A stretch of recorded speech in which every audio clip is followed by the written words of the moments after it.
एक अनूठी यात्रा पर हम निकलते हैं। मनुष्य जाति के पास बहुत शास्त्र है, पर अष्टावक्र गीता जैसा शास्त्र नहीं। वेद फीके, उपनिषद बहुत धीमी आवाज में बोलते हैं। गीता में भी ऐसा गौरव नहीं जैसा अष्टावक्र की संहिता में। कुछ बात ही अनूठी। सबसे बड़ी बात तो यह है कि न समाज, न राजनीति, न जीवन की किसी और व्यवस्था का कोई प्रभाव अष्टावक्र के वचनों पर है। इतना शुद्ध भावातीत वक्तव्य, समय और काल से अतीत, दूसरा नहीं। शायद इसीलिए अष्टावक्र की गीता, अष्टावक्र की संहिता का बहुत प्रभाव नहीं पड़ा। कृष्ण की गीता का बहुत प्रभाव पड़ा। पहला कारण, कृष्ण की गीता समन्वय है। सत्य की उतनी चिंता नहीं जितनी समन्वय की चिंता है। समन्वय का आग्रह इतना गहरा है कि अगर सत्य थोड़ा खो भी जाए तो कृष्ण राजी है। कृष्ण की गीता खिचड़ी जैसी है, इसलिए सभी को भाती है क्योंकि सभी का कुछ न कुछ उसमें मौजूद है। ऐसा कोई संप्रदाय खोजना मुश्किल है जो गीता में अपनी वाणी न खोज ले। ऐसा कोई व्यक्ति खोजना मुश्किल है जो गीता में अपने लिए कोई सहारा न खोज ले। इन सब के लिए अष्टावक्र की गीता बड़ी कठिन होगी। अष्टावक्र समन्वयवादी नहीं, सत्यवादी। सत्य जैसा है वैसा कहा है, बिना किसी लाग लपेट के। सुनने वाले की चिंता नहीं, सुनने वाला समझेगा नहीं समझेगा इसकी भी चिंता नहीं। सत्य का ऐसा शुद्धतम वक्तव्य न पहले कहीं हुआ, न फिर बाद में कभी हो सका। कृष्ण की गीता लोगों को प्रिय है क्योंकि अपना अर्थ निकाल लेना बहुत सुगम है। कृष्ण की गीता काव्यात्मक है। 2-2-5 भी हो सकते हैं, 2-2-3 भी हो सकते हैं। अष्टावक्र के साथ कोई खेल संभव नहीं, वहां 2-2-4 ही होते हैं।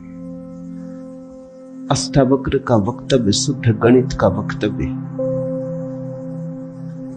वहां काव्य को जरा भी जगह नहीं, वहां कविता के लिए जरा सी भी छूट नहीं। जैसा है वैसा कहा है, किसी तरह का समझौता नहीं। कृष्ण की गीता पढ़ो तो भक्त अपना अर्थ निकाल लेता है क्योंकि कृष्ण ने भक्ति की भी बात की। कर्मयोगी अपना अर्थ निकाल लेता है क्योंकि कृष्ण ने कर्मयोग की भी बात की। ज्ञानी अपना अर्थ निकाल लेता है क्योंकि कृष्ण ने ज्ञान की भी बात की। कृष्ण कहीं भक्ति को सर्वश्रेष्ठ कहते हैं, कहीं ज्ञान को सर्वश्रेष्ठ कहते हैं, कहीं कर्म को सर्वश्रेष्ठ कहते हैं। कृष्ण का वक्तव्य बहुत राजनीतिक है। वो राजनेता थे, कुशल राजनेता थे। सिर्फ राजनेता थे इतना ही कहना उचित नहीं, कुटिल राजनीतिज्ञ थे, डिप्लोमेट थे। उनके वक्तव्य में बहुत सी बातों का ध्यान रखा गया, इसलिए सभी को गीता भा जाती है। इसलिए तो गीता पर हजारों टीकाएं हैं, अष्टावक्र पर कोई चिंता नहीं करता। क्योंकि अष्टावक्र के साथ राजी होना हो तो तुम्हें अपने को छोड़ना पड़ेगा।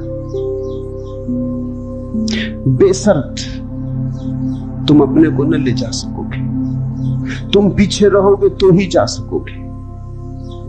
कृष्ण के साथ तुम अपने को ले जा सकते हो। कृष्ण के साथ तुम्हें बदलने की कोई भी जरूरत नहीं। कृष्ण के साथ तुम मौजू पढ़ सकते हो। इसलिए सभी सांप्रदायिकों ने कृष्ण की गीता पर टीकाएं लिखी। शंकर ने, रामानुज ने, निम्बार्क ने, बल्लभ ने, सबने अपने अर्थ निकाल लिए। कृष्ण ने कुछ ऐसी बात कही है जो बहुअर्थी है, इसलिए मैं कहता हूं काव्यात्मक है। कविता में से मन चाहे अर्थ निकल सकते हैं। कृष्ण का वक्तव्य ऐसा है जैसे वर्षा में बादल गिरते, जो चाहो देख लो। कोई देखता हाथी की सूंड, कोई चाहे गणेश जी को देख लो। किसी को कुछ भी नहीं दिखाई पड़ता, वो कहता कहां की फिजूल बातें कर रहे। बादल है, धुआं, इसमें कैसी आकृतियां देख रहे। पश्चिम में वैज्ञानिक मन के परीक्षण के लिए स्याही के धब्बे ब्लॉटिंग पेपर पर डाल देते हैं और व्यक्ति को कहते हैं देखो इसमें क्या दिखाई पड़ता है। व्यक्ति को और से देखता है, उसे कुछ ना कुछ दिखाई पड़ता है। वहां कुछ भी नहीं, सिर्फ ब्लॉटिंग पेपर पर स्याही के धब्बे बेतरतीब फेंके गए, सोच विचार के भी फेंके नहीं गए, ऐसे ही बोतल उड़ेल दी है। लेकिन देखने वाला कुछ ना कुछ खोज लेता है। जो देखने वाला खोजता है वो उसके मन में वो आरोपित कर लेता। तुमने भी देखा होगा, दीवार पर वर्षा का पानी पड़ता है, लकीरें खिंच जाती, कभी आदमी की शक्ल दिखाई पड़ती, कभी घोड़े की शक्ल दिखाई पड़ती। तुम जो देखना चाहते हो आरोपित कर लेते हो। रात के अंधेरे में कपड़ा टंगा, भूत प्रेत दिखाई पड़ जाते। कृष्ण की गीता ऐसी ही है, जो तुम्हारे मन में है दिखाई पड़ जाए। तो शंकर ज्ञान देख लेते हैं, रामानुज भक्ति देख लेते हैं, तिलक कर्म देख लेते हैं, और सब अपने घर प्रसन्नचित लौट आते कि ठीक कृष्ण वही कहते हैं जो हमारी मान्यता है। इमर्सन ने लिखा है कि एक बार एक पड़ोसी प्लेटो की किताबें उनसे मांग के ले गया। अब प्लेटो 2000 साल पहले हुआ और दुनिया के थोड़े से अनूठे विचारकों में से एक। कुछ दिनों बाद इमर्सन ने कहा किताबें पढ़नी हो तो वापस कर ले। वो पड़ोसी लौटा गया। इमर्सन ने पूछा कैसी लगी। उस आदमी ने कहा कि ठीक इस आदमी प्लेटो के विचार मुझसे मिलते जुलते। कई दफे तो मुझे ऐसा लगा कि इस आदमी को मेरे विचारों का पता कैसे चल गया। प्लेटो 2000 साल पहले हुआ। इसको शक हो रहा है कि इसने कहीं मेरे विचार तो नहीं चुरा लिए। कृष्ण में ऐसा शक बहुत बार होता है, इसलिए कृष्ण पर सदियां बीत गई, टीकाएं चलती जाती, हर सदी अपना अर्थ खोज लेती है, हर व्यक्ति अपना अर्थ खोज लेता है। कृष्ण की गीता स्याही के धब्बों जैसी एक कुशल राजनीतिज्ञ का वक्तव्य है। अष्टावक्र की गीता में तुम कोई अर्थ न खोज पाओगे। तुम अपने को छोड़ के चलोगे तो ही अष्टावक्र की गीता स्पष्ट होगी। अष्टावक्र का सुस्पष्ट संदेश, उसमें जरा भी तुम अपनी व्याख्या न डाल सकोगे, इसलिए लोगों ने टीकाएं नहीं लिखी। टीका लिखने की जगह नहीं, तोड़ने मड़ोड़ने का उपाय नहीं, तुम्हारे मन के लिए सुविधा नहीं है कि तुम कुछ डाल दो। अष्टावक्र ने इस तरह से वक्तव्य दिया है कि सदियां बीत गई, उस वक्तव्य में कोई कुछ जोड़ नहीं पाया, घटा नहीं पाया। बहुत कठिन है ऐसा वक्तव्य देना। शब्द के साथ ऐसी कुशलता बड़ी कठिन है। इसलिए मैं कहता हूं एक अनूठी यात्रा तुम शुरू कर रहे हो। अष्टावक्र में राजनीतिज्ञों की कोई उत्सुकता नहीं, न तिलक की, न अरविंद की, न गांधी की, न विनोबा की, किसी की कोई उत्सुकता नहीं, क्योंकि तुम अपना खेल न खेल पाओगे। तिलक को उकसाना है देशभक्ति, उठाना है कर्म का ज्वार। कृष्ण की गीता सहयोगी बन जाती। कृष्ण हर किसी को कंधा देने को तैयार है। कोई भी चला लो गोली उनके कंधे पर रख के, वो राजी। कंधा उनका, पीछे छिपने की तुम्हें सुविधा है। और उनके पीछे से गोली चलाओ तो गोली भी बहुमूल्य मालूम पड़ती। अष्टवक्र किसी को कंधे पे हाथ भी नहीं रखने देते।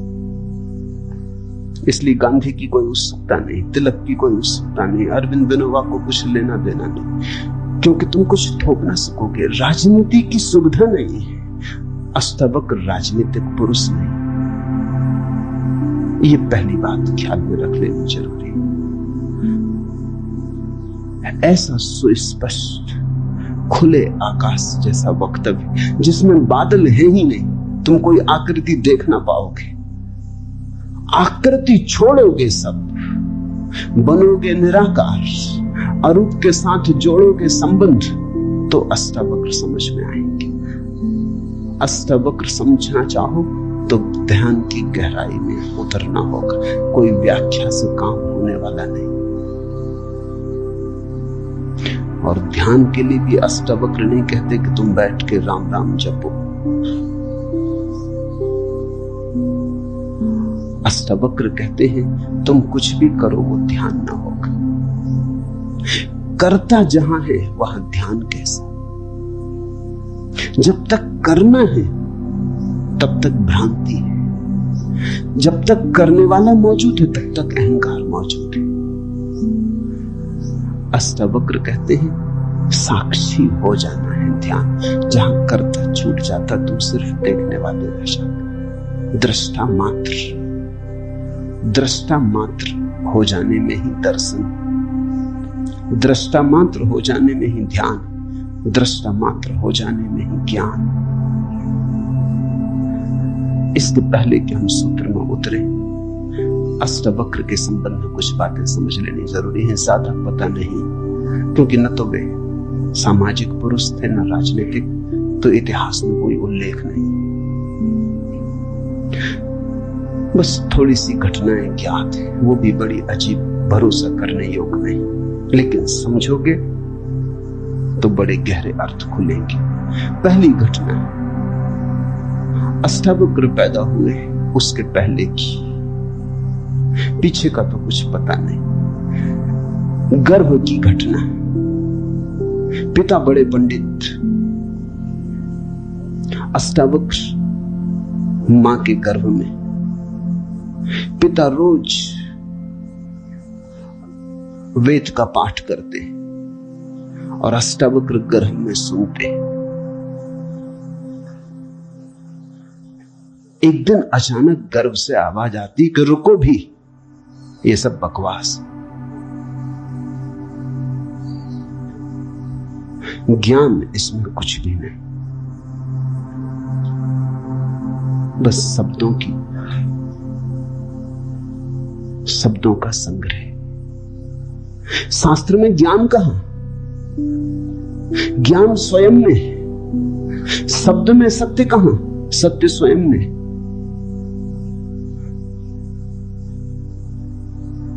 पिता स्वभावतः नाराज हुए। एक तो पिता, फिर पंडित, और गर्भ में छिपा हुआ बेटा इस तरह की बात कहे, अभी पैदा भी नहीं हुआ। क्रोध में आ गए, आग बबूला हो गए। पिता का अहंकार चोट खा गया। फिर पंडित का अहंकार, बड़े पंडित थे, बड़े विवादी थे, शास्त्रार्थी थे। क्रोध में अभिशाप दे दिया कि जब पैदा होगा तो 8 अंगों से टेढ़ा होगा, इसलिए नाम अष्टवक्र। 8 जगह से कुबड़े पैदा हुए, 8 जगह से ऊंट की भांति इर्छे तिरछे। पिता ने क्रोध में शरीर को विक्षिप्त कर दिया। ऐसी और भी कथाएं हैं। कहते हैं बुद्ध जब पैदा हुए तो खड़े खड़े पैदा हुए। मां खड़ी थी वृक्ष के तले, खड़े खड़े मां खड़ी थी, खड़े खड़े पैदा हुए। जमीन पर गिरे नहीं कि चले, 7 कदम चले। 8वें कदम पर रुककर 4 आर्य सत्यों की घोषणा की कि जीवन दुख है। अभी 7 कदम ही चले हैं पृथ्वी पर कि जीवन दुख है। कि दुख से मुक्त होने की संभावना है, कि दुख मुक्ति का उपाय है, कि दुख मुक्ति की अवस्था है, निर्वाण की अवस्था है। लाओत्सु के संबंध में कथा है कि लाओत्सु बूढ़े पैदा हुए, 80 वर्ष के पैदा हुए, 80 वर्ष तक गर्भ में ही रहे। कुछ करने की चाह ही न थी तो गर्भ से निकलने की चाह भी न हुई,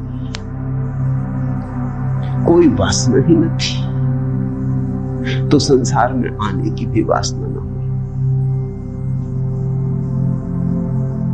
जब पैदा हुए तो सफेद बाल थे, 80 वर्ष के बूढ़े थे।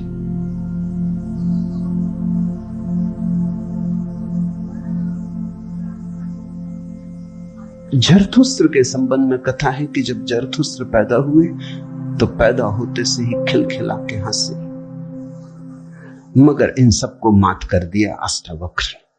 ये तो पैदा होने की बात है। अष्टावक्र ने अपना पूरा वक्तव्य दे दिया पैदा होने के पहले।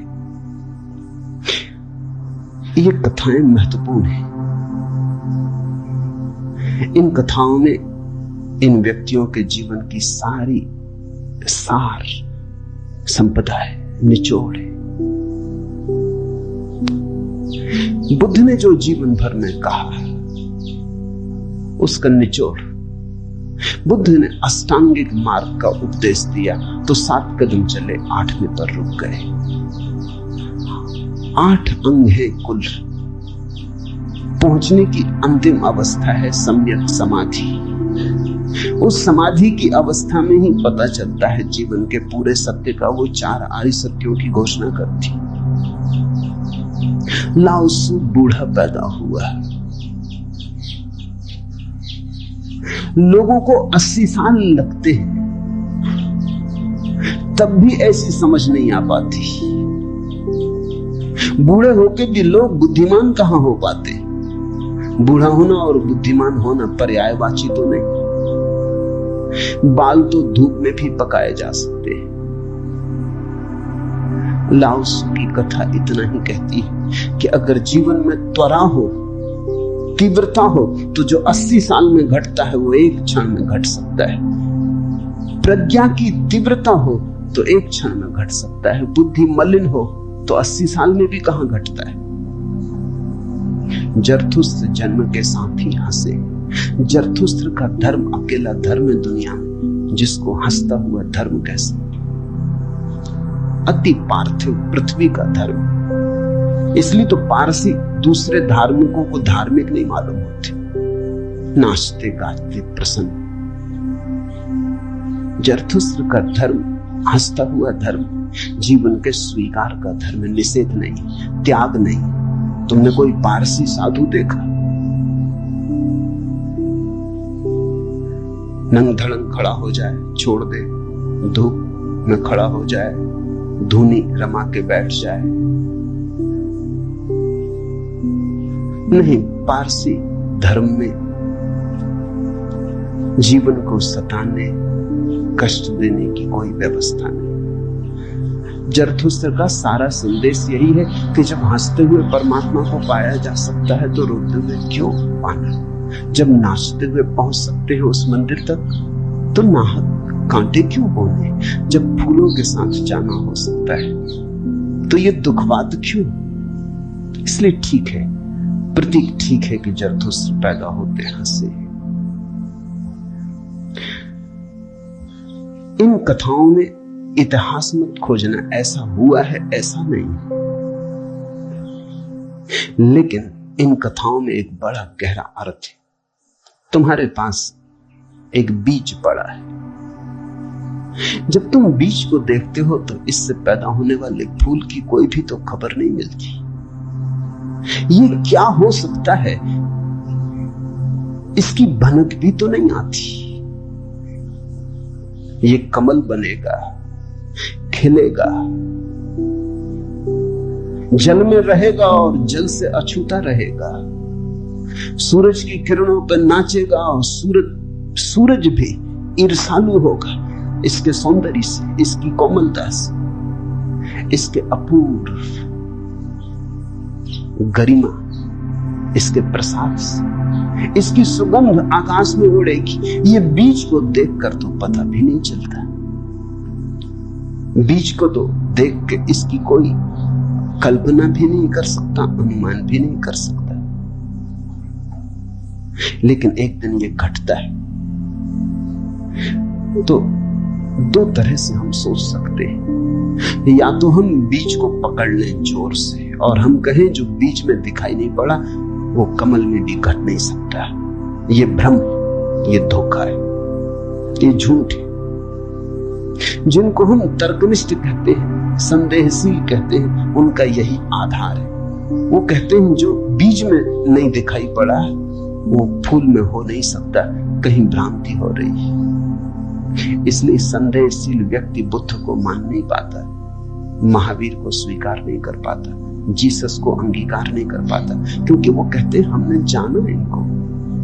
जीसस अपने गांव में आए, बड़े हैरान हुए, गांव के लोगों ने कोई चिंता ही न की। जीसस का वक्तव्य है कि पैगंबर की अपने गांव में पूजा नहीं होती।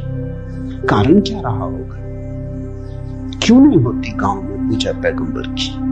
गांव के लोगों ने बचपन से देखा बड़े जोसेफ का लड़का है, लकड़ियां ढोते देखा, रिंदा चलाते देखा, लकड़ियां चीरते देखा, पसीने से लथपथ देखा, सड़कों पे खेलते देखा, झगड़ते देखा।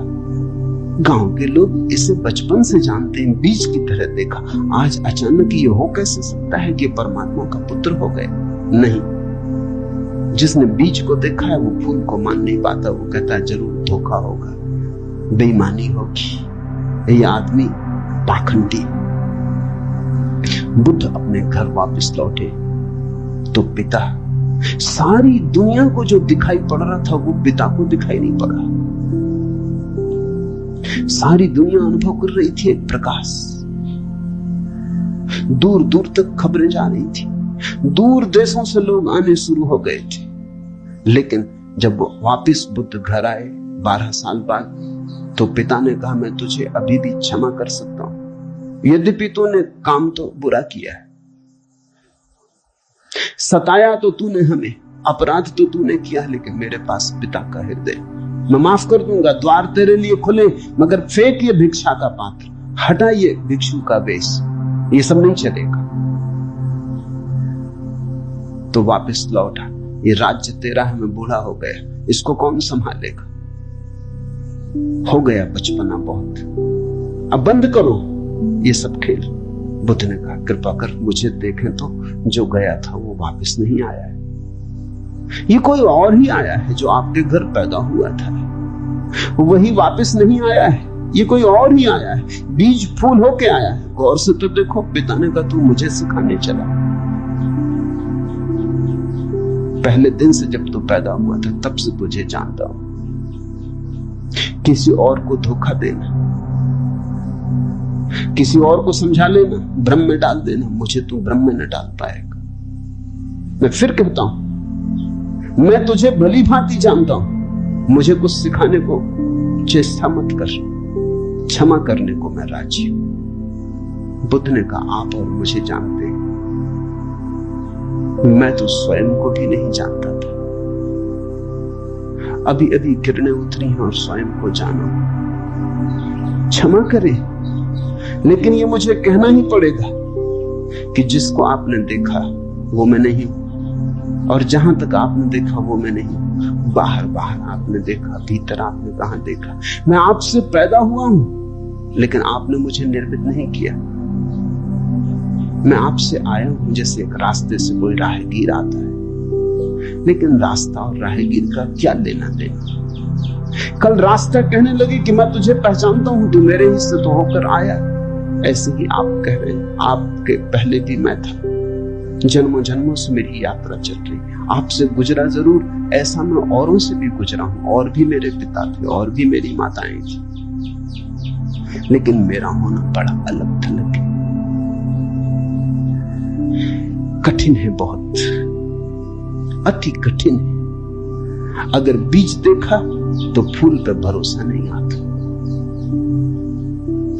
एक तो ढंग है अश्रद्धालु का, तर्कवादी का, संदेहशील का, कि वो कहता है बीज को हम पहचानते हैं तो फूल हो नहीं सकता, हम कीचड़ को जानते हैं उस कीचड़ से कमल हो कैसे सकता है, सब गलत, सपना होगा, भ्रांति होगी, किसी मोहजाल में पड़ गए होंगे, किसी ने धोखा दे दिया, कोई जादू, कोई तिलिस्म।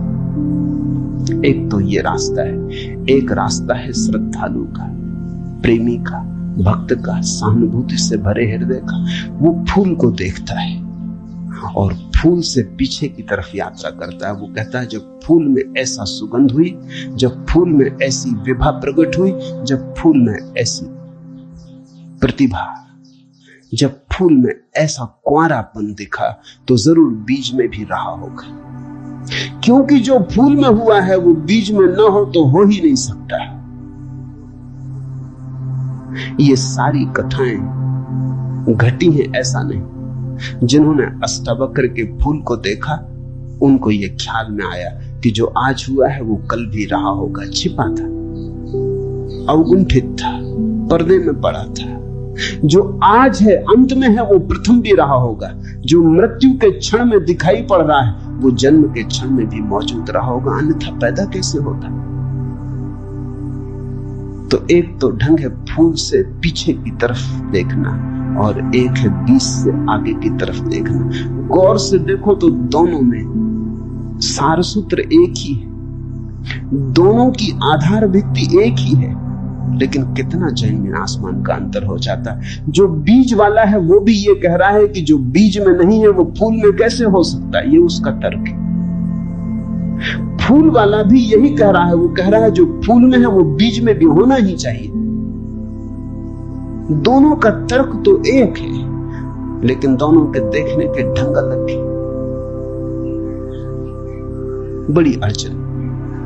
मुझसे कोई पूछता था कि आपके साथ बचपन में बहुत लोग पढ़े होंगे, स्कूल में, कॉलेज में, वे दिखाई नहीं पड़ते, वे कैसे दिखाई पड़ सकते? उनको बड़ी अड़चन, वो भरोसा नहीं कर सकते, अति कठिन है उन्हें। कल ही मेरे पास रायपुर से किसी ने एक अखबार भेजा, श्री हरशंकर परसाई ने एक लेख मेरे खिलाफ लिखा है। वो मुझे जानते हैं, कॉलेज के दिनों से जानते हैं, हिंदी के मूर्धन्य व्यंग लेखक हैं। मेरे मन में उनकी कृतियों का आदर है। लेख में उन्होंने लिखा है कि जबलपुर की हवा में कुछ खराबी है, यहां धोखेबाज और धूर्ती पैदा होती, जैसे रजनीश, महेशियों की मुंदड़ा। 3 नाम उन्होंने गिनाए। धन्यवाद उनका, कम से कम मेरा नाम नंबर 1 तो गिनाया। इतनी याद तो रखी, एकदम विसार नहीं दिया, बिल्कुल भूल गए वो ऐसा।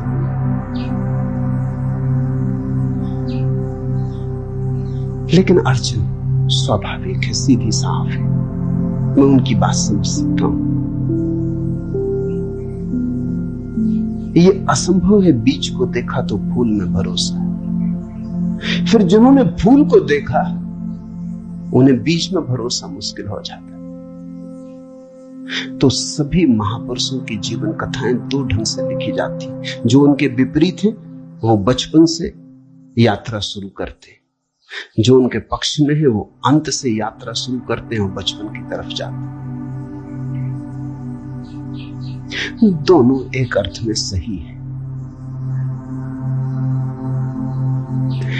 लेकिन जो बचपन से यात्रा करके अंत की तरफ जाते हैं वो वंचित रह जाते हैं। उनका सही होना उनके लिए आत्मघाती।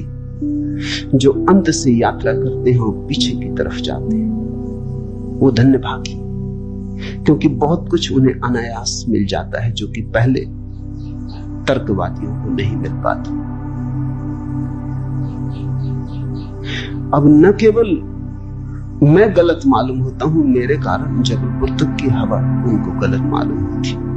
कुछ भूल हवा पानी में होनी चाहिए। यदि मैं उनको कहना चाहूंगा जबलपुर को कोई हक नहीं है मेरे संबंध में, हवा पानी को अच्छा या खराब तय करने का। जबलपुर से मेरा कोई बहुत नाता नहीं,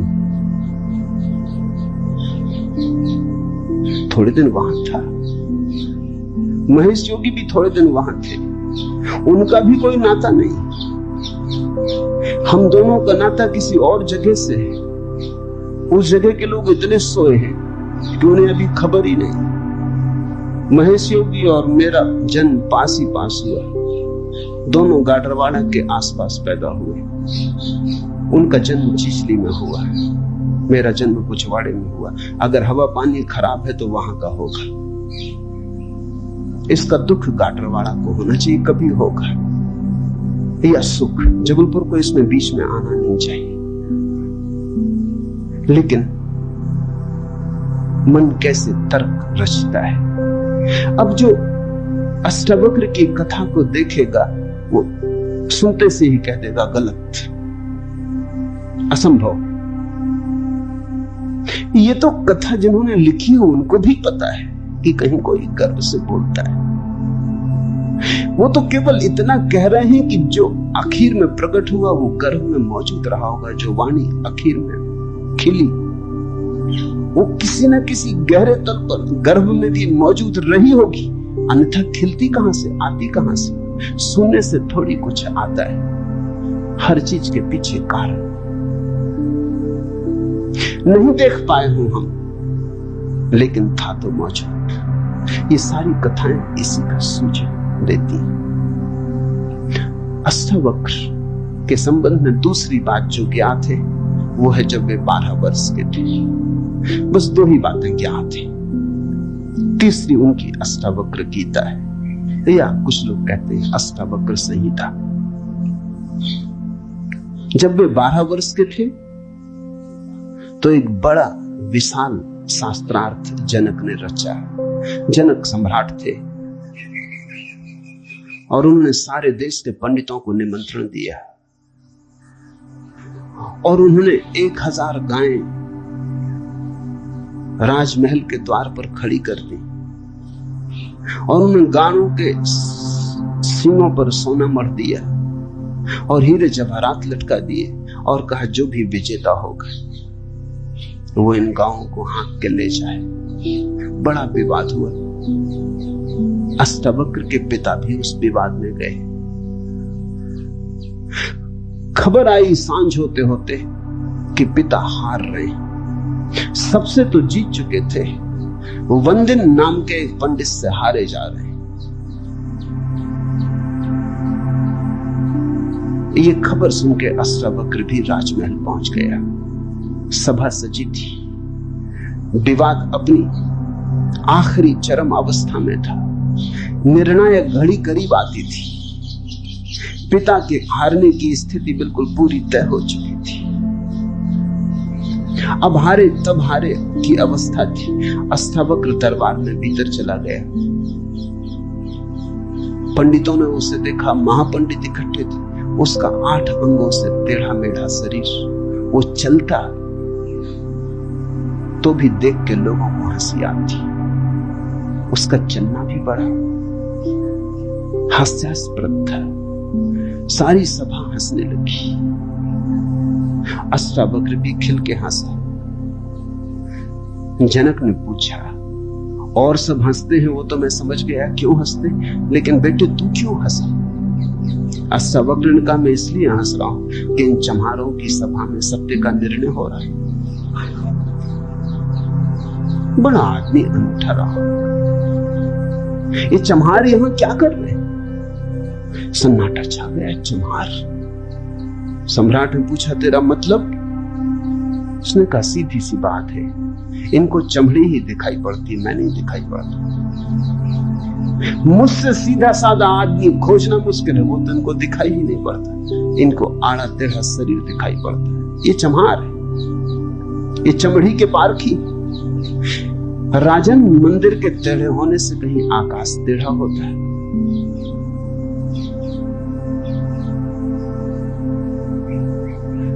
घड़े के फूटे होने से कहीं आकाश फूटता है। आकाश तो निर्विकार है, मेरा शरीर टेढ़ा मेढ़ा है, लेकिन मैं तो नहीं। ये जो भीतर बसा है इसकी तरफ तो देखो।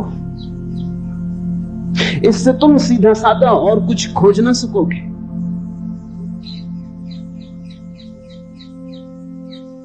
ये बड़ी चौंकाने वाली घोषणा थी। सन्नाटा छा गया होगा।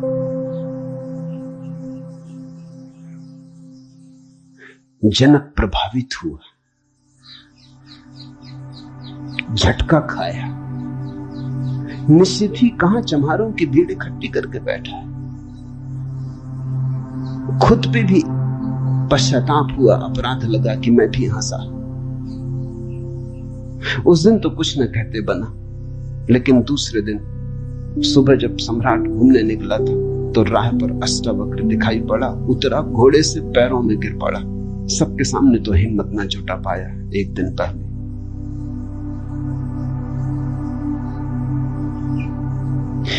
दिन पहले तो कहा था, बेटे तू क्यों हंसता है? 12 साल का लड़का था। उम्र तौली थी, आज उम्र नहीं तौली। आज घोड़े से उतर गया, पैर पर गिर पड़ा, साष्टांग दंडवत, और कहा, पधारे राजमहल, मेरी जिज्ञासाओं का समाधान करें। हे प्रभु, आए मेरे घर। बात मेरी समझ में आ गई। रात भर में सो ना सका। ठीक ही कहा, शरीर को ही जो पहचानते हैं उनकी पहचान गहरी कहां। आत्मा के संबंध में विवाद कर रहे हैं और अभी भी शरीर में रस और विरस पैदा होता है, घृणा, आकर्षण पैदा होता है। मर्त्य को देख रहे हैं, अमृत की चर्चा करते हैं। धन्य भाग मेरे कि आप आए और मुझे चौंकाया, मेरी नींद तोड़ दी। अब पधारो। राजमहल में उसने बड़ी सजावट कर रखी थी। स्वर्ण सिंहासन पर बिठाया था इस 12 साल के अष्टावक्र को और उससे जिज्ञासा की। पहला सूत्र जनक की जिज्ञासा है। जनक ने पूछा है, अष्टावक्र ने समझाया। इससे ज्यादा अष्टावक्र के संबंध में और कुछ पता नहीं है, और कुछ पता होने की जरूरत भी नहीं। काफी है, इतना बहुत है। हीरे बहुत होते भी नहीं, कंकड़ पत्थर ही बहुत होते हैं। हीरा एक भी काफी होता है। ये 2 छोटी सी घटनाएं हैं। एक तो जन्म के पहले की, गर्भ से आवाज और घोषणा कि क्या पागलपन में पड़े हो, शास्त्र में उलझे हो, शब्द में उलझे हो, जागो। ये ज्ञान नहीं, ये सब उधार है, ये सब बुद्धि का ही जाल है, अनुभव नहीं।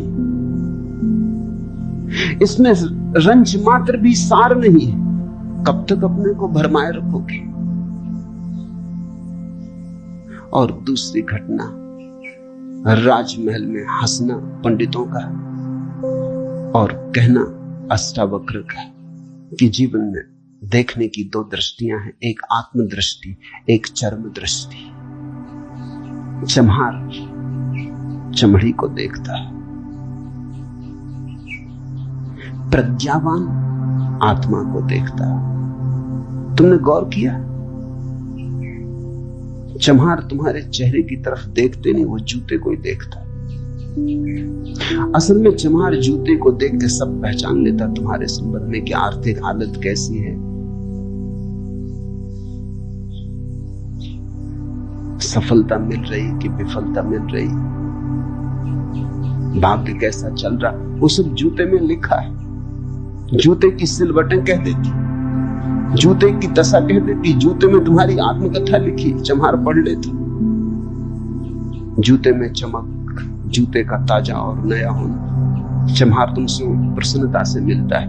जूता ही उसके लिए तुम्हारी आत्मा का सबूत है। दर्जी कपड़े देखता है, तुम्हारा कोट कपड़ा देख के समझ लेता हालत कैसी है। सबकी अपनी बंधी हुई दृष्टियां हैं। सिर्फ आत्मवान ही आत्मा को देखता है, उसकी कोई दृष्टि नहीं है। उसके पास दर्शन है।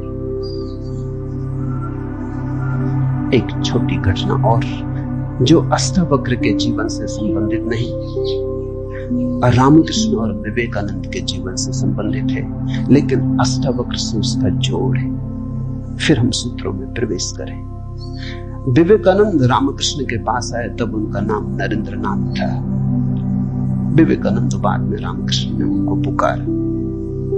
जब आए रामकृष्ण के पास तो अति विवादी थे, नास्तिक थे, तर्कवादी थे, हर चीज के लिए प्रमाण चाहते थे। कुछ चीजें हैं जिनके लिए कोई प्रमाण नहीं, मजबूरी है। परमात्मा के लिए कोई प्रमाण नहीं है और प्रमाण नहीं, प्रेम के लिए कोई प्रमाण नहीं है और प्रमाण नहीं, सौंदर्य के लिए कोई प्रमाण नहीं है और प्रमाण नहीं है। अगर मैं कहूं देखो एक खजूरेना के वृक्ष कैसे सुंदर, और तुम कहो हमें तो कोई सौंदर्य दिखाई नहीं पड़ता, वृक्ष जैसे वृक्ष, सिद्ध करें मुश्किल हो जाएगी। कैसे सिद्ध करें कि सुंदर है? सुंदर होने के लिए सौंदर्य की परख चाहिए और तो कोई उपाय नहीं, आंख चाहिए और तो कोई उपाय नहीं। कहते हैं मजनू ने कहा कि लैला को जानना हो तो मजनू की आंख चाहिए। ठीक कहा, लैला को देखने का और कोई उपाय ही नहीं। मजनू को बुलाया था उसके गांव के राजा ने, वो कहा था तू पागल है, मैं तेरी लैला को जानता हूं, साधारण सी लड़की है, काली कलूटी, कुछ खास नहीं, तुझ पे मुझे दया आती। ये मेरे राजमहल की 12 लड़कियां खड़ी, ये इस देश की सुंदरतम स्त्रियां, इनमें से तू कोई भी चुन ले, ये तुझे रोते देख के मेरा भी प्राण रोता है। उसने देखा और उसने कहा इनमें तो लैला कोई भी नहीं, ये तो लैला के मुकाबले तो दूर, उसके चरण की धूल भी नहीं। सम्राट कहने लगा मजनू तू पागल है। मजनू ने कहा यह हो सकता है, लेकिन एक बात आपसे कहना चाहता हूं, लैला को देखना हो तो मजनू की आंख चाहिए।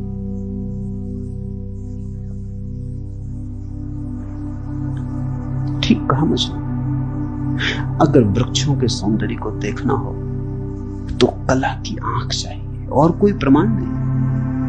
अगर किसी के प्रेम को पहचानना हो तो प्रेमी का हृदय चाहिए और कोई प्रमाण नहीं। और परमात्मा तो इस जगत के सारे सौंदर्य और सारे प्रेम और सारे सत्य का इकट्ठा नाम है। उसके लिए तो ऐसा निर्विकार चित्त चाहिए, ऐसा साक्षी भाव चाहिए जहां कोई शब्द न रह जाए, कोई विचार न रह जाए, कोई तरंग न उठे, वहां कोई धूल न रह जाए, मन की और चित्त का दर्पण परिपूर्ण शुद्ध हो।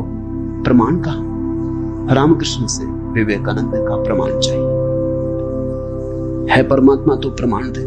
और विवेकानंद को देखा रामकृष्ण ने, बड़ी थी संभावना इस युवक की, बड़ी थी यात्रा इसके भविष्य की, बहुत कुछ होने को पड़ा था इसके भीतर, बड़ा खजाना था उससे ही अपरिचित है। रामकृष्ण ने देखा इस युवक के पिछले जन्मों में झांका, ये बड़ी संपदा, बड़े पुण्य की संपदा लेकर आ रहा है। ये ऐसे ही तर्क में दबा न रह जाए। कराए उठा होगा पीड़ा और करुणा से रामकृष्ण का हृदय। उन्होंने कहा छोड़, प्रमाण वगैरह बाद में सोच लेंगे, मैं जरा बूढ़ा हुआ, मुझे पढ़ने में अड़चन होती, तू अभी जवान, तेरी आंख अभी तेज, ये किताब पढ़ी, इसे तू पढ़। वो थी अष्टावक्र गीता, जरा मुझे सुना दे। कहते हैं विवेकानंद को इसमें तो कुछ अड़चन न मालूम पड़ी, ये आदमी कुछ ऐसी तो कोई खास बात नहीं मांग रहा है। 2-4 सूत्र पढ़े और एक घबराहट और रोआ रोआ कपने लगा। और विवेकानंद ने कहा मुझसे नहीं पढ़ा जाता। रामकृष्ण ने कहा पढ़ भी, इसमें हर्ज क्या है, तेरा क्या बिगाड़ लेगी ये किताब, तू जवान है अभी, तेरी आंख अभी ताजी, और मैं बूढ़ा हुआ, मुझे पढ़ने में दिक्कत होती है, और ये किताब मुझे पढ़नी तो तू पढ़ के सुना दे। कहते उस किताब को सुनाते सुनाते ही विवेकानंद डूब गए। रामकृष्ण ने देखा इस व्यक्ति के भीतर बड़ी संभावना है, बड़ी शुद्ध संभावना है, जैसी एक बोधिसत्व की होती, जो कभी न कभी बुद्ध होना जिसका निर्णय थे, आज नहीं कल भटके कितना है, बुद्धत्व जिसके पास चला आ रहा है। क्यों अष्टावक्र की गीता रामकृष्ण ने कही कि तू पढ़ के मुझे सुनाते, क्योंकि इससे ज्यादा शुद्धतम वक्तव्य और कोई नहीं। ये शब्द भी अगर तुम्हारे भीतर पहुंच जाएं तो तुम्हारी सोई हुई आत्मा को जगाने लगेंगे। ये शब्द तुम्हें तरंगायित करेंगे, ये शब्द तुम्हें आह्लादित करेंगे, ये शब्द तुम्हें झकझोरेंगे। इन शब्दों के साथ क्रांति घटित हो सकती है। अष्टावक्र की गीता को मैंने यूं ही नहीं चुना है और जल्दी नहीं चुना, बहुत देर करके चुना है, सोच विचार के। दिन थे जब मैं कृष्ण की गीता पर बोला, क्योंकि भीड़ भाड़ मेरे पास थी। भीड़ भाड़ के लिए अष्टावक्र गीता का कोई अर्थ न था। बड़ी चेष्टा करके भीड़ भाड़ से छुटकारा पाया है। अब तो थोड़े से विवेकानंद यहां हैं, अब तो उनसे बात करनी है जिनकी बड़ी संभावना है। उन थोड़े से लोगों के साथ मेहनत करनी है जिनके साथ मेहनत का परिणाम हो सकता है। अब हीरे तराशने, कंकड़ पत्थरों पर ये छेनी खराब नहीं करनी, इसलिए चुनी है अष्टावक्र की गीता। तुम तैयार हुए हो इसलिए चुनी। पहला सूत्र, जनक ने कहा, हे प्रभु, पुरुष ज्ञान को कैसे प्राप्त होता है और मुक्ति कैसे होगी और वैराग्य कैसे प्राप्त होगा, यह मुझे कहिए। एतत् मम ब्रूहि प्रभो, मुझे समझाएं प्रभु। 12 साल के लड़के से सम्राट जनक का कहना है, प्रभु भगवान मुझे समझाएं। एतत् मम ब्रूहि, मुझे ना समझ को कुछ समझ दे, मुझे अज्ञानी को जगाएं। 3 प्रश्न पूछे। कथम ज्ञानम, कैसे होगा ज्ञान? साधारणता तो हम सोचेंगे कि ये भी कोई पूछने की बात है, किताबों में भरा पड़ा है। जनक भी जानता था किताबों में भरा पड़ा है वो ज्ञान नहीं, वो केवल ज्ञान की धूल है, राख है। ज्ञान की ज्योति जब जलती है तो पीछे राख छूट जाती, राख इकट्ठी होती चली जाती, शास्त्र बन जाती। वेद राख है। कभी जलते हुए अंगारे थे, ऋषियों ने उन्हें अपनी आत्मा में जलाया था, फिर राख रह गए। फिर राख संयोजित की जाती, संग्रहित की जाती, सुव्यवस्थित की जाती। जैसे जब आदमी मर जाता है तो हम उसकी राख इकट्ठी कर लेते हैं, उसको फूल कहते हैं। बड़े मजेदार लोग हैं जिंदगी में जिसको फूल नहीं कहा। उसकी हड्डी वड्डियां इकट्ठी कर लाते, कहते फूल संजोला है, फिर संभाल कर रखते, मंजूसा बनाते। जिसको जिंदगी में कभी फूल का आदर नहीं दिया, जिसको जिंदगी में कभी फूल की तरह देखा नहीं, जब मर जाता है आदमी पागल है, तब उसकी हड्डी को, राख को फूल कहते हैं। ऐसे ही जब कोई बुद्ध जीवित होता है तब तुम सुनते नहीं। जब कोई महावीर तुम्हारे बीच से गुजरता है तब तुम नाराज होते हो। लगता है ये आदमी तुम्हारे सपने तोड़ रहा है या तुम्हारी नींद में दखल डाल रहा है। ये कोई जगाने का वक्त है। अभी अभी तो सपना आना शुरू हुआ था, अभी अभी तो जरा जीतना शुरू किया था जिंदगी में, अभी अभी तो दांव ठीक लगने लगे थे, तीर ठीक ठीक जगह पड़ने लगा था, और ये सज्जन आ गए। ये कहते सब आसार है। अभी अभी तो चुनाव जीते थे, पद पे पहुंचने का रास्ता बना था, और ये महापुरुष आ गए। ये कहते हैं ये सब सपना है, इसमें कुछ सार नहीं, मौत आएगी सब छीन लेगी। छोड़ो भी, जब मौत आएगी तब देखेंगे। बीच में तो इस तरह की बातें मत उठाओ। लेकिन जब महावीर मर जाते, बुद्ध मर जाते, तब उनकी राख को हम इकट्ठी कर लेते, फिर हम धम्मपद बनाते, वेद बनाते, फिर हम पूजा के फूल चढ़ाते। जनक भी जानता था कि शास्त्रों में सूचनाएं भरी पड़ी। लेकिन उसने पूछा कथम ज्ञान, कैसे होगा ज्ञान? क्योंकि कितना ही जान लो ज्ञान तो होता ही नहीं। जानते जाओ, शास्त्र कंठस्थ कर लो, तोते बन जाओ, एक एक सूत्र याद हो जाए, पूरे वेद स्मृति में छप जाएं, फिर भी ज्ञान तो होता नहीं। कथम ज्ञान, कैसे होता ज्ञान? कथम मुक्ति, मुक्ति कैसे होगी? क्योंकि जिसको तुम ज्ञान कहते हो वो तो बांध लेता उल्टे, मुक्त कहां करता?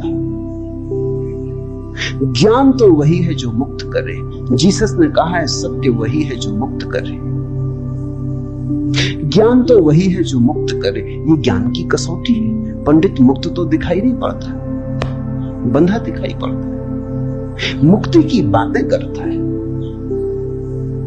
मुक्त दिखाई नहीं पड़ता है, हजार बंधनों में बंधा हुआ मालूम पड़ता है। तुमने कभी गौर किया, तुम्हारे तथाकथित संत तुमसे भी ज्यादा बंधे हुए मालूम पड़ते। तुम शायद थोड़े बहुत मुक्त भी हो, तुम्हारे संत तुमसे भी ज्यादा बंधे, लकीर के फकीर, न उठ सकते स्वतंत्रता से, न बैठ सकते स्वतंत्रता से, न जी सकते स्वतंत्रता से। कुछ दिनों पहले कुछ जैन साध्वियों की मेरे पास खबर आई कि वो मिलना चाहती, मगर श्रावक आने नहीं देते। ये भी बड़े मजे की बात है। साधु का अर्थ होता है जिसने फिक्र छोड़ी समाज की, जो चल पड़ा अरण्य की यात्रा पर, जिसने कहा अब न तुम्हारे आदर की मुझे जरूरत है, ना सम्मान की। लेकिन साधु साध्वी कहते हैं श्रावक आने नहीं देते। वो कहते हैं वहां भूल के मत जाना, वहां गए तो ये दरवाजा बंद। ये कोई साधुता हुई? ये तो परतंत्रता हुई, गुलामी हुई। ये तो बड़ी उल्टी बात हुई। ये तो ऐसा हुआ कि साधु श्रावक को बदले, उसकी जगह श्रावक साधु को बदल रहा है।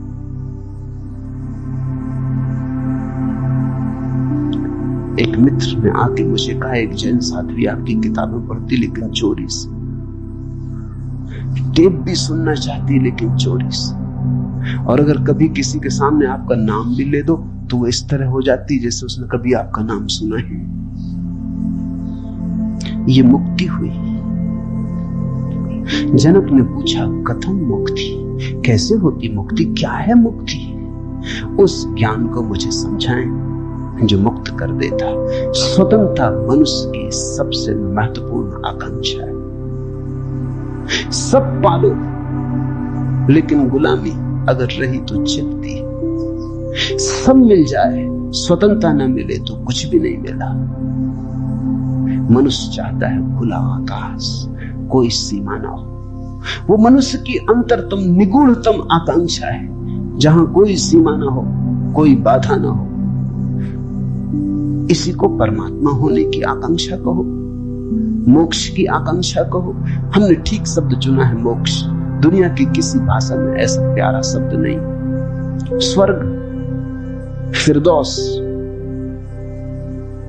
इस तरह के शब्द हैं, लेकिन उन शब्दों में मोक्ष की कोई धुन नहीं। मोक्ष का संगीत ही अनूठा है। उसका अर्थ ही केवल इतना है, ऐसी परम स्वतंत्रता जिस पर कोई बाधा नहीं। स्वतंत्रता इतनी शुद्ध कि जिस पे कोई सीमा नहीं। पूछा जनक ने कैसे होगी मुक्ति और कैसे होगा वैराग्य? हे प्रभु मुझे समझाकर कहिए। अष्टावक्र ने गौर से देखा होगा जनक की तरफ, क्योंकि गुरु के लिए वही पहला काम है कि जब कोई जिज्ञासा करे तो वो गौर से देखे जिज्ञासा किस स्रोत से आती। पूछने वाले ने क्यों पूछा है? उत्तर तो तभी सार्थक हो सकता है जब प्रश्न क्यों किया गया है वो समझ में आ जाए, वो साफ हो जाए। ध्यान रखना, सद्ज्ञान को उपलब्ध व्यक्ति सद्गुरु तुम्हारे प्रश्न का उत्तर नहीं देता, तुम्हें उत्तर देता है। तुम क्या पूछते हो इसकी फिक्र कम है, तुमने क्यों पूछा है, तुम्हारे पूछने के पीछे अंतर चेतन में छिपा हुआ जाल क्या है? तुम्हारे प्रश्नों की आड़ में वस्तुतः कौन सी आकांक्षा छिपी?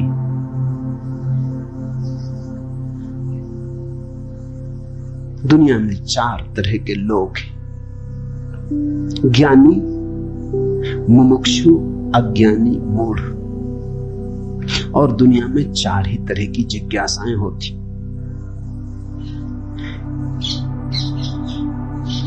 ज्ञानी की जिज्ञासा तो निःशब्द होती, कहना चाहिए ज्ञानी की जिज्ञासा तो जिज्ञासा होती ही नहीं। जान लिया, जानने को कुछ बचा नहीं, पहुंच गए, चित्त निर्मल हुआ, शांत हुआ, घर लौट आए, विश्राम में आ गए। तो ज्ञानी की जिज्ञासा तो जिज्ञासा जैसी होती ही नहीं। इसका यह अर्थ नहीं कि ज्ञानी सीखने को तैयार नहीं होता।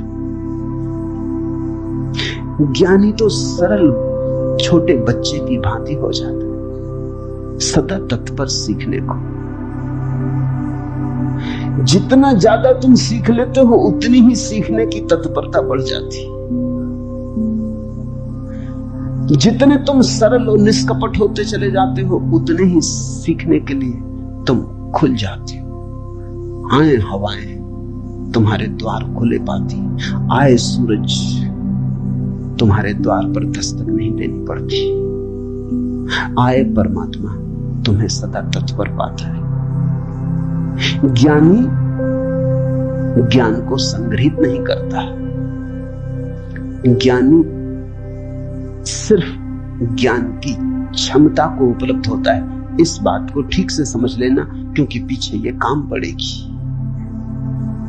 ज्ञानी का केवल इतना ही अर्थ है कि जो जानने के लिए बिल्कुल खुला है, जिसका कोई पक्षपात नहीं, जानने के लिए जिसके पास कोई पर्दा नहीं, जिसके पास जानने के लिए कोई पूर्व नियोजित योजना ढांचा नहीं। ज्ञानी का अर्थ है ध्यानी, जो ध्यानपूर्ण। तो देखा होगा अष्टावक्र ने गौर से जनक में झांक के, ये व्यक्ति ज्ञानी तो नहीं, ये ध्यान को तो उपलब्ध नहीं हुआ है। अन्यथा इसकी जिज्ञासा मौन होती, उसमें शब्द ना होते। बुद्ध के जीवन में उल्लेख है, एक फकीर मिलने आया, एक साधु मिलने आया, एक परिव्राजक घुमक्कड़। उसने आके बुद्ध से कहा, पूछने योग्य शब्द मेरे पास नहीं, क्या पूछना चाहता हूं उसे शब्दों में बांधने की मेरे पास कोई कुशलता नहीं। आप तो जानते ही हैं, समझ ले, जो मेरे योग को कहते हैं। ये ज्ञानी की जिज्ञासा है। बुद्ध चुप बैठे रहे, उन्होंने कुछ भी ना कहा। घड़ी भर बाद जैसे कुछ घटा, वो जो आदमी चुपचाप बैठा बुद्ध की तरफ देखता रहा था, उसकी आंख से आंसू की धार लग गई, चरणों में झुका, नमस्कार किया और कहा, धन्यवाद, खूब धन्यभागी, जो लेने आया था आपने दिया। वो उठ के चला भी गया। उसके चेहरे पे अपूर्व आभा थी, वो नाचता हुआ गया। बुद्ध के आसपास के शिष्य बड़े हैरान हुए। आनंद ने पूछा, बनते भगवान, पहेली हो गई। पहले तो याद नहीं कहता है कि मुझे पता नहीं कैसे पूछूं, पता नहीं किन शब्दों में पूछूं, ये भी पता नहीं क्या पूछने आया हूं। फिर आप तो जानते ही हैं सब, देख लें मुझे जो मेरे लिए जरूरी हो कहते हैं। पहले तो ये आदमी ही जरा पहेली था, ये कोई ढंग हुआ पूछने का। और जब तुम्हें यही पता नहीं कि क्या पूछना, तो पूछने क्यों? पूछना क्या, खूब रही। फिर यही बात खत्म न हुई, आप चुप बैठे सो चुप बैठे रहे। आपको ऐसा कभी मौन देखा नहीं? कोई पूछता तो आप उत्तर देते। कभी कभी तो ऐसा होता कोई नहीं भी पूछता तो भी आप उत्तर देते। आपकी करुणा सदा बहती रहती। क्या हुआ अचानक कि आप चुप रह गए और आंख बंद हो गई? और फिर क्या रहस्यमय घटा कि वो आदमी रूपांतरित होने लगा। हमने उसे बदलते देखा, हमने उसे किसी और ही रंग में डूबते देखा, उसमें मस्ती आते देखी। वो नाचता हुआ गया, आंसुओं से भरा हुआ, गदगद आह्लादित, वो चरणों में झुका, उसकी सुगंध हमें भी छुई। ये हुआ क्या? आप कुछ बोले नहीं, उसने सुना कैसे? और हम तो इतने दिनों से, वर्षों से आपके पास, हम पर आपकी कृपा कम है क्या? ये प्रसाद जो उसे दिया हमें क्यों नहीं मिलता? लेकिन ध्यान रहे उतना ही मिलता है जितना तुम ले सकते हो। बुद्ध ने कहा सुन, घोड़े, आनंद से घोड़े की बात की क्योंकि आनंद छत्री था, बुद्ध का चचेरा भाई था और बचपन से ही घोड़े का बड़ा शौक था। उसे घुड़सवार था, प्रसिद्ध घुड़सवार था, प्रतियोगी था बड़ा। उसने कहा सुन आनंद, बुद्ध ने कहा घोड़े 4 प्रकार के होते। एक तो मारो भी तो भी टस से मस नहीं होते, रद्दी से रद्दी घोड़े, जितना मारो उतना ही हठ योगी हो जाते, हट बांध के खड़े हो जाते। तुम मारो तो वो जिद बना लेते कि देखो कौन जीतता। फिर दूसरे तरह के घोड़े होते हैं, मारो तो चलते हैं, ना मारो तो नहीं चलते, कम से कम पहले से बेहतर। फिर तीसरे तरह के घोड़े होते हैं, घोड़ा फटकारो, मारना काफी जरूरी नहीं, सिर्फ घोड़ा फटकारो, आवाज काफी। और भी कुलीन होते, दूसरे से भी बेहतर। फिर आनंद, तुझे जरूर पता होगा ऐसे भी घोड़े होते कि घोड़े की छाया देख के भागते, फटकारना भी नहीं पड़ता। ये ऐसा ही घोड़ा था, छाया काफी। अष्टावक्र ने देखा होगा गौर से। जब तुम आके मुझसे कुछ पूछते हो तो तुम्हारे प्रश्न से ज्यादा महत्वपूर्ण सवाल तुम। कभी कभी तुम्हें भी ऐसा लगता होगा कि तुमने जो नहीं पूछा था वो मैंने उत्तर दिया है, और कभी कभी तुम्हें ऐसा भी लगता होगा कि शायद मैं टाल गया तुम्हारे प्रश्न को, बचाव कर गया, कुछ और उत्तर दे गया हूं। लेकिन सदा तुम्हारी भीतरी जरूरत ज्यादा महत्वपूर्ण। तुम क्या पूछते हो ये उतना महत्वपूर्ण नहीं, क्योंकि तुम्हें खुद ही ठीक पता नहीं तुम क्या पूछते हो, क्यों पूछते हो। उत्तर वही दिया जाता है जिसकी तुम्हें जरूरत थी। तुम्हारे पूछने से कुछ तय नहीं होता। देखा होगा अष्टावक्र ने ज्ञानी तो नहीं है जनक, अज्ञानी है फिर क्या? अज्ञानी भी नहीं, क्योंकि अज्ञानी तो अकड़ीला, अकड़ा भरा होता है। अज्ञानी तो झुकना जानता ही नहीं। ये तो मुझ 12 साल की उम्र के लड़के के पैरों में झुक गया, साष्टांग दंडवत की। ये अज्ञानी के लिए असंभव है। अज्ञानी तो समझता है कि मैं जानता ही हूं, मुझे कौन समझाएगा। अज्ञानी अगर कभी पूछता भी है तो तुम्हें गलत सिद्ध करने को पूछता है, क्योंकि अज्ञानी तो ये मान के चलता है कि पता तो मुझे है ही, देखें इनको भी पता है या नहीं। अज्ञानी परीक्षा के लिए पूछता है। नहीं, इसकी आंखें जनक की तो बड़ी निर्मल है। मुझ 12 साल के अनजान अपरिचित लड़के को सम्राट होते हुए भी इसने कहा एतत् मम ब्रूहि प्रभो, हे प्रभु मुझे समझा के कह। नहीं, ये विनयशील है, अज्ञानी तो नहीं। मूढ़ है क्या फिर? मूढ़ तो पूछते ही नहीं। मूढ़ों को तो पता ही नहीं कि जीवन में कोई समस्या है।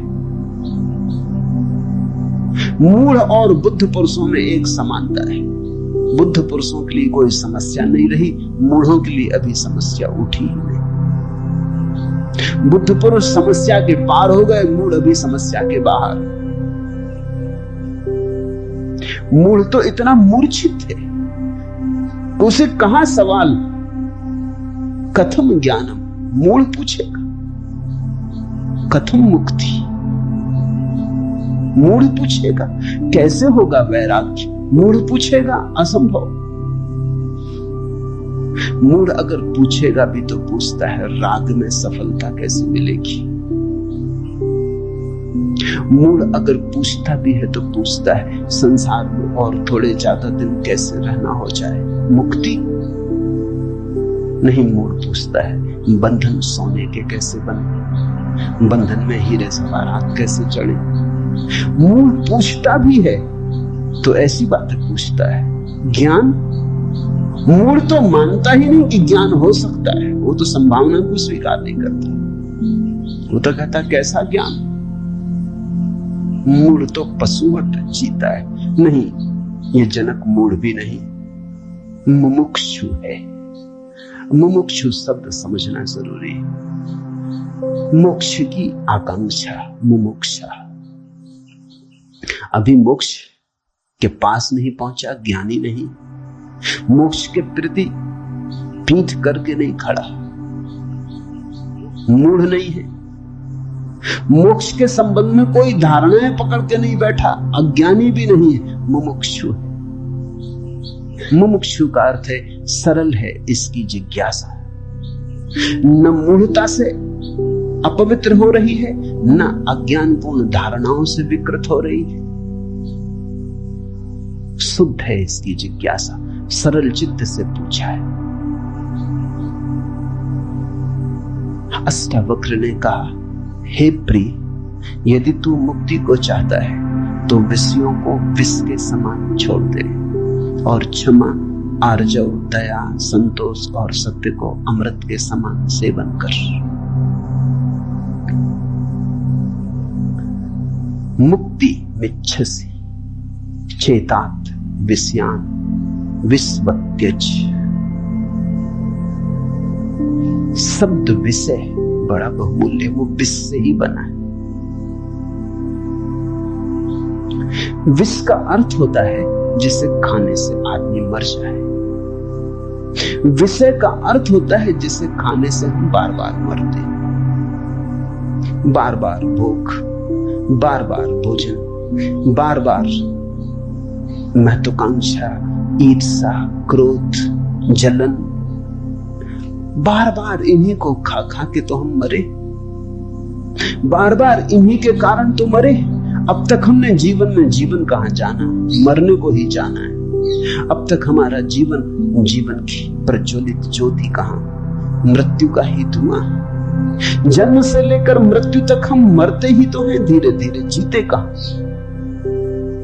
रोज रोज मरते। जिसको हम जीवन कहते हैं वो एक सतत मरने की प्रक्रिया है।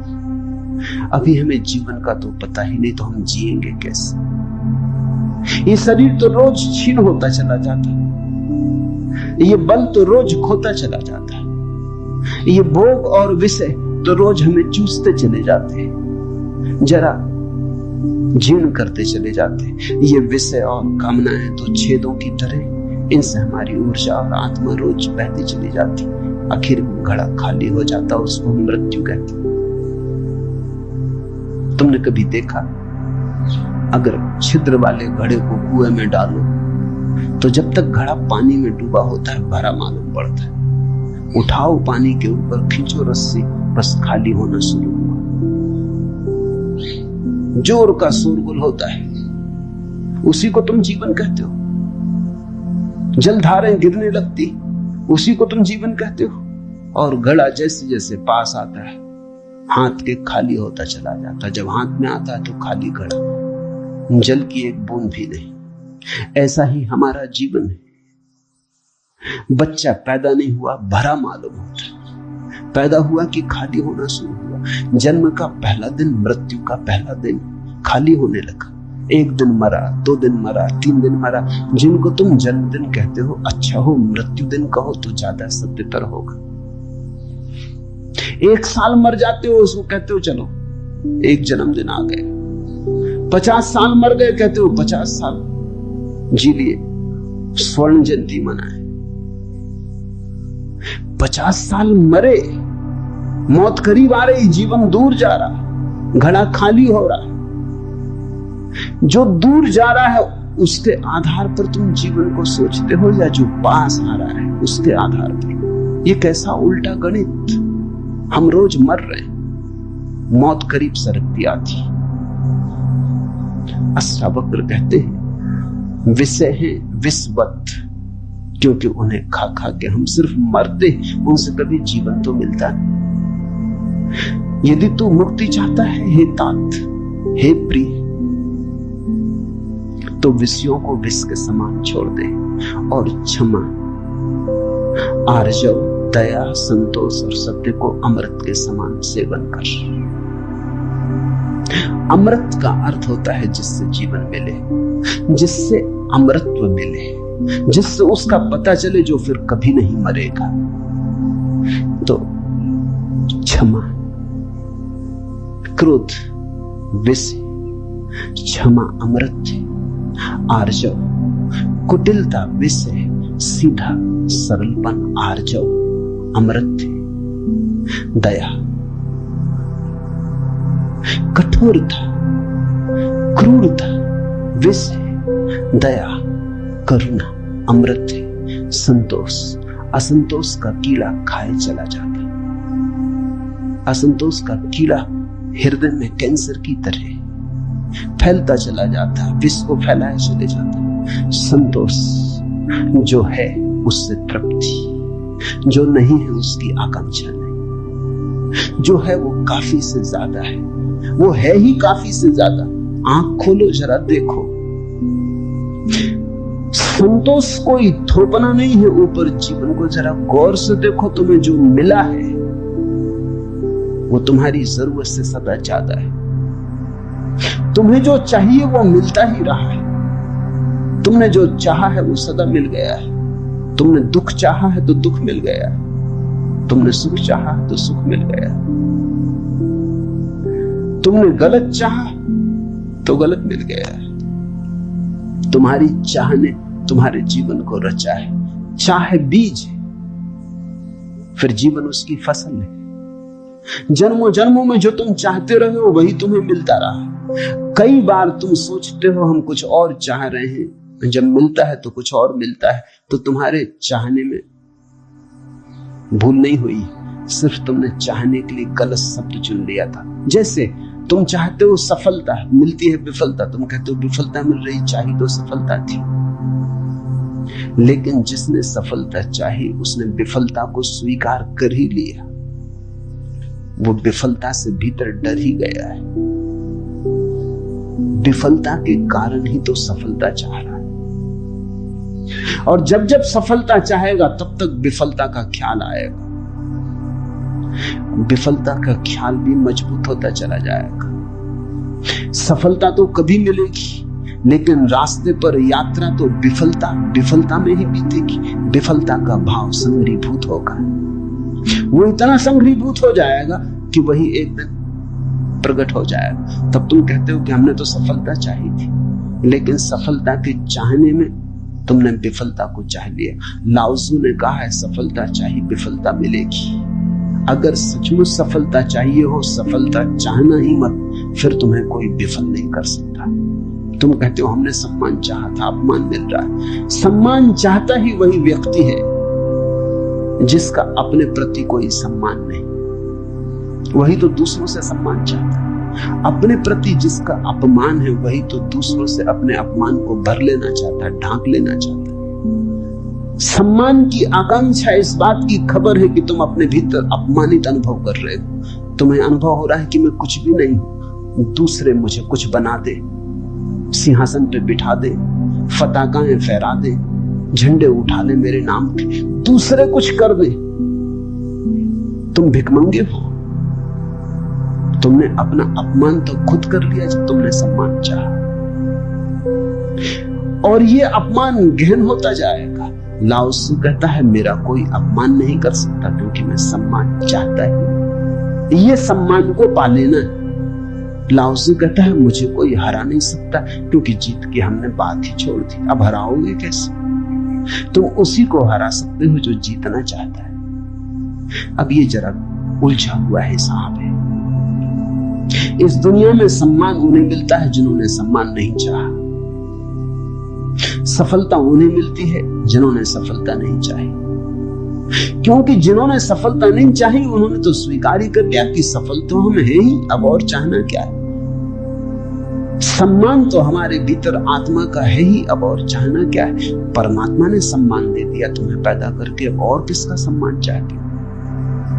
परमात्मा ने तुम्हें काफी गौरव दे दिया, जीवन दिया, ये सौभाग्य दिया कि आंख खोलो, देखो हरे वृक्षों को, फूलों को, पक्षियों को, कान दिए सुनो संगीत को, जलप्रपात के मरमर को, बोध दिया कि बुद्ध हो सको। अब और क्या चाहते हो। सम्मानित तो तुम हो गए, परमात्मा ने तुम्हें प्रमाण पत्र दिया। तुम भिखारी की तरह किन से प्रमाण पत्र मांग रहे हो? उनसे जो तुमसे प्रमाण पत्र मांग रहे। ये बड़ा मजेदार मामला है। दो भिखारी एक दूसरे के सामने खड़े भीख मांग रहे।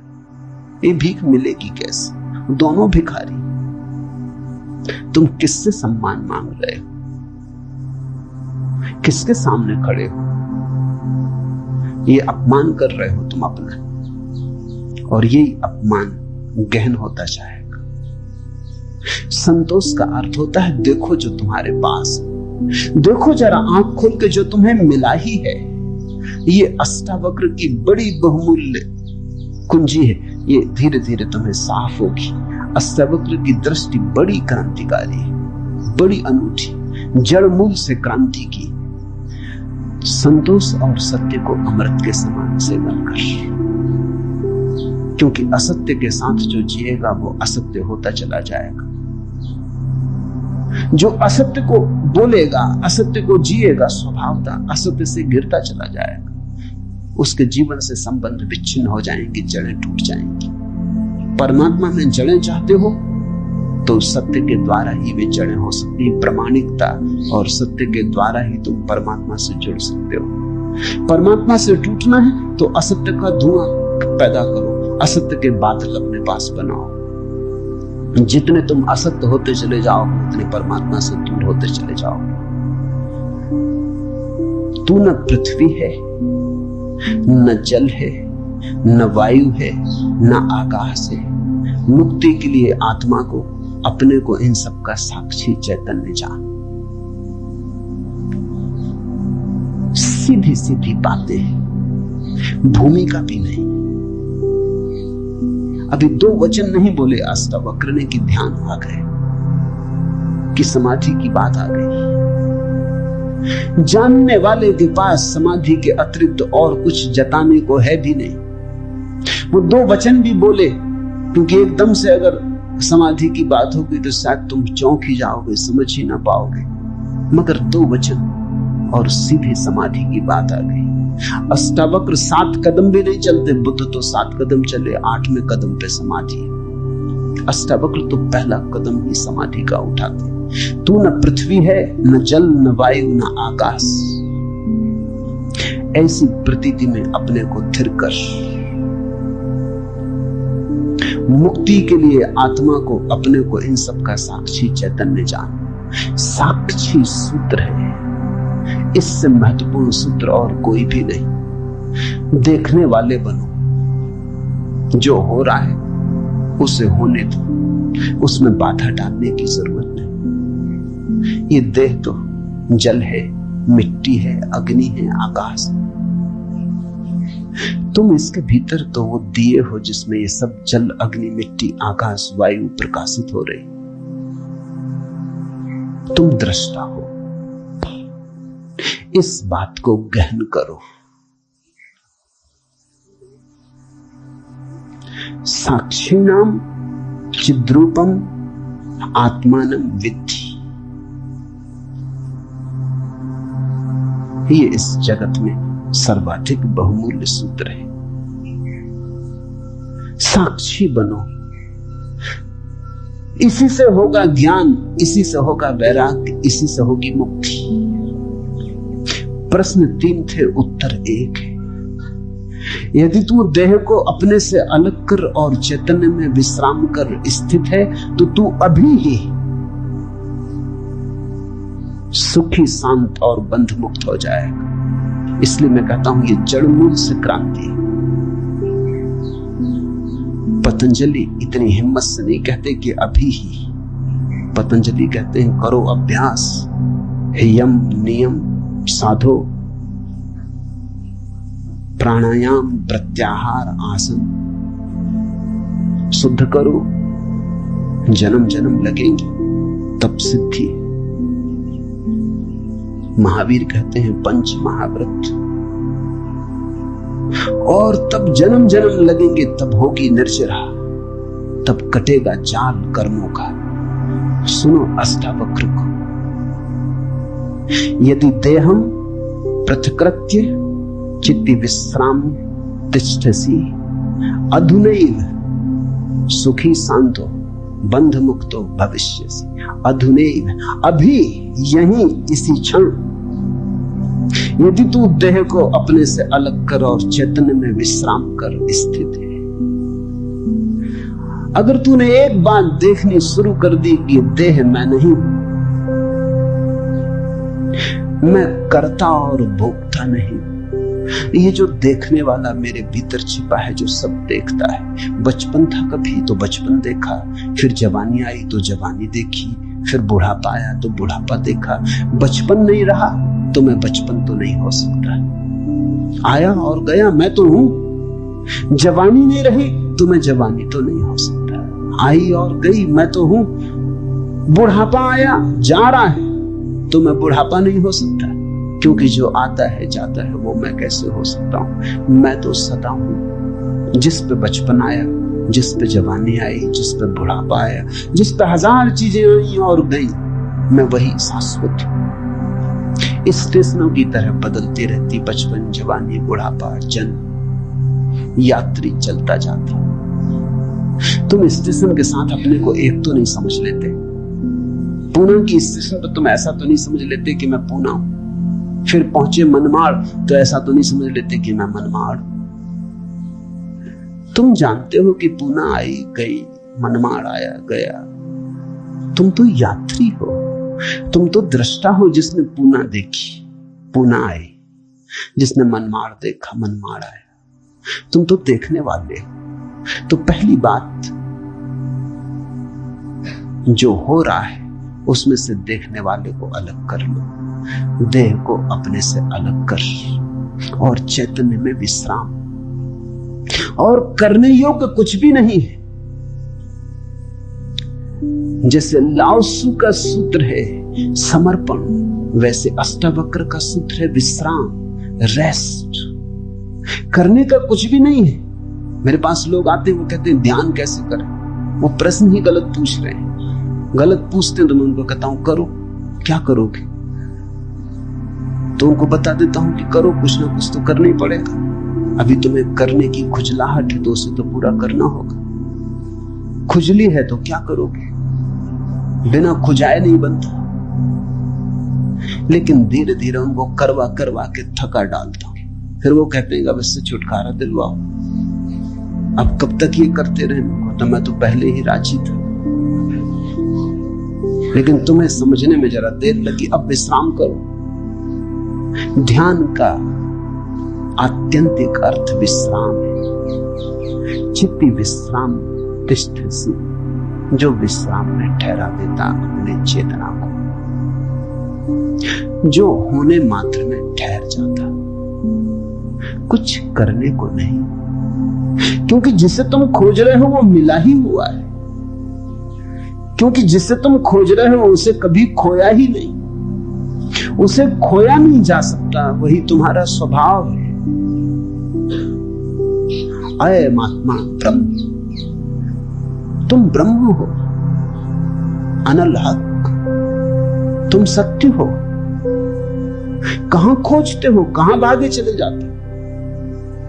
अपने को ही खोजने कहां भागे चले जाते हो? रुको, ठहरो। परमात्मा दौड़ने से नहीं मिलता, क्योंकि परमात्मा दौड़ने वाले में छिपा है। परमात्मा कुछ करने से नहीं मिलता, क्योंकि परमात्मा करने वाले में छिपा है। परमात्मा के होने के लिए कुछ करने की जरूरत ही नहीं, तुम हो ही। इसलिए अष्टावक्र कहते हैं चित्त विश्राम करो, ढीले छोड़ो अपने को, ये तनाव छोड़ो। कहां जाते? कहीं जाने को नहीं, कहीं पहुंचने को नहीं। और चैतन्य में विश्राम, तो तू अभी ही इसी क्षण अधुनैव सुखी, शांत और बंध मुक्त हो जाएगा। अनूठा है वचन, नहीं कोई और शास्त्र इसका मुकाबला करता है। तू ब्राह्मण आदि वर्ण नहीं, और न तू कोई आश्रम वाला है, और न आंख आदि इंद्रियों का विषय। असंग और निराकार तू सबका, विश्व का साक्षी है, ऐसा जानकर सुखी हो। अब ब्राह्मण कैसे टीका लिखे? तू ब्राह्मण आदि वर्ण नहीं। अब हिंदू इस शास्त्र को कैसे सिर पे उठाएं? क्योंकि उनका तो सारा धर्म वर्ण और आश्रम पे खड़ा है, और ये तो पहले से ही अष्टावक्र जड़ काटने लगे। वो कहते हैं तू कोई ब्राह्मण नहीं है, न कोई शूद्र है, न कोई क्षत्रिय है। ये सब बकवास है, ये सब ऊपर के आरोपण है, ये सब राजनीति और समाज का खेल है। तू तो सिर्फ ब्रह्म है, ब्राह्मण नहीं, क्षत्रिय नहीं, शूद्र नहीं। तू ब्राह्मण आदि वर्ण नहीं, और न तू कोई आश्रम वाला है, और न तो यह है कि तू ब्रह्मचर्य आश्रम में है, कि गृहस्थ आश्रम में है, कि वानप्रस्थ की संन्यास। कोई आश्रम वाला नहीं। तू तो इन सारी स्थानों के भीतर से गुजरने वाला दृष्टा साक्षी। अष्टावक्र की गीता है, हिंदू दावा नहीं कर सकते हमारी। अष्टावक्र की गीता सबकी।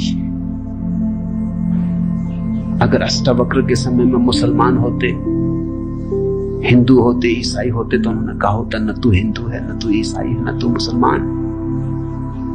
अब ऐसे अष्टावक्र को कौन मंदिर बनाए? इसके लिए कौन इसके शास्त्र को सिर पर उठाए? कौन दावेदार बने? क्योंकि ये सभी का निषेध कर रहे हैं। मगर ये सत्य की सीधी घोषणा है, असंग और निराकार तू सबका, विश्व का साक्षी है, ऐसा जानकर सुखी हो। अष्टावक्र ये नहीं कहता कि ऐसा तुम जानोगे तो फिर सुखी होगे। वचन को ठीक से सुनना। अष्टावक्र कहते हैं ऐसा जानकर सुखी हो। न त्वम विप्रादिको वर्णो नाश्रमे नाक्ष गोचरा, असंगो असि निराकारो विश्व साक्षी सुखी भव। सुखी भव, अभी हो सुखी। जनक पूछते हैं कैसे सुख होगा, कैसे बंधन मुक्ति होगी, कैसे ज्ञान होगा? अष्टावक्र कहते हैं अभी हो सकता है, क्षण मात्र की भी देर करने की कोई जरूरत नहीं है। इसे कल पर छोड़ने का कोई कारण नहीं, स्थगित करने की कोई जरूरत नहीं। ये घटना भविष्य में नहीं घटती, या तो घटती है अभी या कभी नहीं घटती। जब घटती है तब अभी घटती, क्योंकि अभी के अतिरिक्त कोई समय ही नहीं। भविष्य कहां है? जब आता है तब अभी की तरह आता है। तो जो भी ज्ञान को उत्पन्न हुए हैं अभी उत्पन्न हुए। कभी पर मत छोड़ना वो मन की चालाकी। मन कहता है इतने जल्दी कैसे हो सकता है, तैयारी तो कर ले। मेरे पास लोग आते हैं, वो कहते हैं संन्यास लेना, लेंगे कभी, कभी कभी न लोगे। कभी पर टाला तो सदा के लिए टाला, कभी आता ही नहीं। लेना हो तो अभी, अभी के अतिरिक्त कोई समय ही नहीं। अभी है जीवन, अभी है मुक्ति, अभी है अज्ञान, अभी है ज्ञान, अभी है निद्रा, अभी हो सकता जागरण। कभी क्यों? कठिन होता मन को, क्योंकि मन कहता है तैयारी तो करने दो। मन कहता है कोई भी काम तैयारी के बिना कैसे घटता। आदमी को विश्वविद्यालय से प्रमाण पत्र लेना तो वर्षों लगते, डॉक्टरेट करनी है तो 20-25 साल लग जाते, मेहनत करते करते फिर आदमी आके डॉक्टर हो पाता। अभी कैसे हो सकते? अष्टावक्र भी जानते, दुकान करनी हो तो अभी थोड़ी खुल जाएगी। इकट्ठा करना पड़े, आयोजन करना पड़े, सामान लाना पड़े, दुकान बनानी पड़े, ग्राहक खोजने पड़े, विज्ञापन भेजना पड़े, वर्षों लगते हैं। इस जगत में कोई भी चीज अभी तो घटती नहीं, क्रम से घटती है। ठीक है, अष्टावक्र भी जानते हैं, मैं भी जानता हूं, लेकिन एक घटना यहां ऐसी है जो अभी घटती है, वो परमात्मा है। वो तुम्हारी दुकान नहीं, न तुम्हारा परीक्षालय, न तुम्हारा विश्वविद्यालय। परमात्मा क्रम से नहीं घटता, परमात्मा घट ही चुका है। आंख भर खोलने की बात है, सूरज निकल ही चुका है। सूरज तुम्हारे आंख के लिए नहीं रुका है कि तुम जब आंख खोलोगे तब निकलेगा। सूरज निकल ही चुका है, प्रकाश सब तरफ भरा ही है, अहिर्निश गूंज रहा उसका नाद, ओंकार की धुन सब तरफ गूंज रही, सतत अनाहत चारों तरफ गूंज रहा है। खोलो कान, खोलो आंख। आंख खोलने में कितना समय लगता है, उतना समय भी परमात्मा को पाने में नहीं लगता। पल तो लगता है, पलक के झपने में। पल का अर्थ ही होता है जितना समय पलक को झपने में लगता उतना पल, मगर परमात्मा को पाने में पल भी नहीं लगता।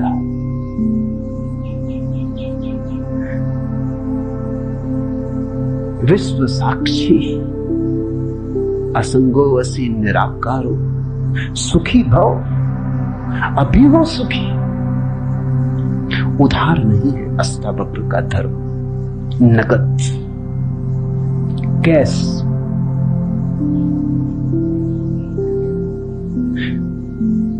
हे व्यापक, धर्म और अधर्म, सुख और दुख मन के,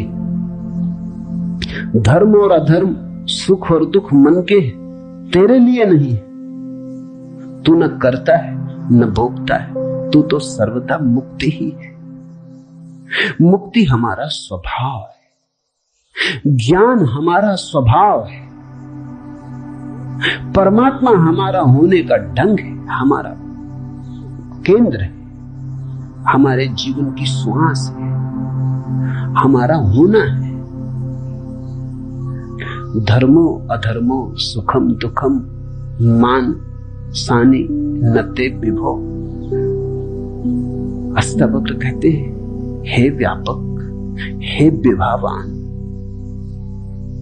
हे विभूति संपन्न, धर्म और अधर्म, सुख और दुख मन के, ये सब मन की ही तरंगे।